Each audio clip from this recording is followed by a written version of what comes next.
সরকারি ক্যাম্প চলাকালীন স্কুলের শ্রেণীকক্ষে শাসক দলের ঘনিষ্ঠদের মদ্যপান। বীরভূমে ভিডিও ভাইরাল, তীব্র চাঞ্চল্য। বীরভূমের মুরারি ২ নম্বর ব্লকে শাসক দলের ঘনিষ্ঠ জনপ্রতিনিধি ও দলীয় সদস্যদের এক বিতর্কিত কর্মকাণ্ড ঘিরে তীব্র চাঞ্চল্য ছড়িয়েছে। মঙ্গলবার কামারখোড় বর্ধমানপাড়া প্রাথমিক বিদ্যালয়ে চলছিল রাজ্য সরকারের আমাদের পাড়া আমাদের সমাধান ক্যাম্প।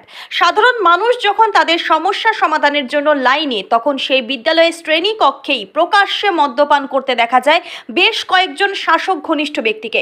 ভাইরাল হওয়া ভিডিওতে যাদের স্পষ্ট দেখা গেছে তাদের মধ্যে রয়েছেন মুরারি ২ নম্বর ব্লক তৃণমূল সভাপতি আফতাবউদ্দিন মল্লিকের ঘনিষ্ঠ কৈলাস দত্ত, জাজিগ্রাম অঞ্চলের কার্যকারী তৃণমূল সভাপতি কৈলাস দত্তর ভাই তথা তৃণমূল সমর্থিত নির্দল পঞ্চায়েত সদস্য সত্যেন দত্ত, জাজিগ্রাম তৃণমূল অঞ্চল কমিটির সদস্য ইলিয়াস খান ও মনিরুদ্দিন খান এবং তৃণমূল পঞ্চায়েত সদস্য আনারুল খান সহ আরও কয়েকজন। শিক্ষা প্রতিষ্ঠানের ভেতরে সরকারি প্রকল্প চলাকালীন শাসক দলের প্রতিনিধিদের এই প্রকাশ্যে সুরা পানের ঘটনা সামনে আসতেই দ্রুত ভিডিওটি সোশ্যাল মিডিয়ায় ভাইরাল হয়ে যায়। সাধারণ মানুষের মধ্যে ইতিমধ্যেই ব্যাপক ক্ষোভ দেখা দিয়েছে।